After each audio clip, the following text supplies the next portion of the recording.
সকলকে রাধে রাধে রাখি স্টোর্সের তরফ থেকে সকলকে জানাই প্রণাম। দেখুন এগুলো হচ্ছে চৌকা আসন এবং এর মধ্যে সবথেকে ছোটো সাইজ হচ্ছে এটা। ডিজাইন হয়ে যাবে বিভিন্ন রকম, এটা যেমন বাটারফ্লাই ডিজাইন।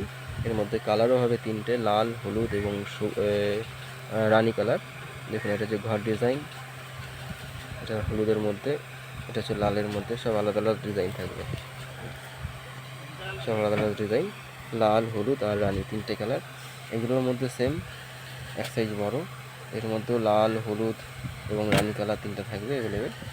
আচ্ছা, এটা একটু বড় সাইজ 3 নম্বর, এর মধ্যে হলুদ, লাল, রানী সেম কালার থাকবে, ডিজাইনও আলাদা আলাদা হবে। এটা একটু সাইজ বড়, হলুদ, এটা লাল এবং রানী কালারের ডিজাইন, এর মধ্যে ডিজাইন হবে আলাদা আলাদা। এটা বড় 5 নম্বর, এর মধ্যেও তিনটে কালার অ্যাভেলেবেল পাবেন, লাল, হলুদ এবং রানী, দেখতে পাচ্ছেন। এইগুলো হচ্ছে চৌকা আসনের মধ্যে সব, এগুলো সব চৌকার মধ্যে ছোটো থেকে বড় সব রকম সাইজ অ্যাভেলেবেল পাবেন আমাদের রাধে রাধে আঁকি স্টোর্সে। নমস্কার।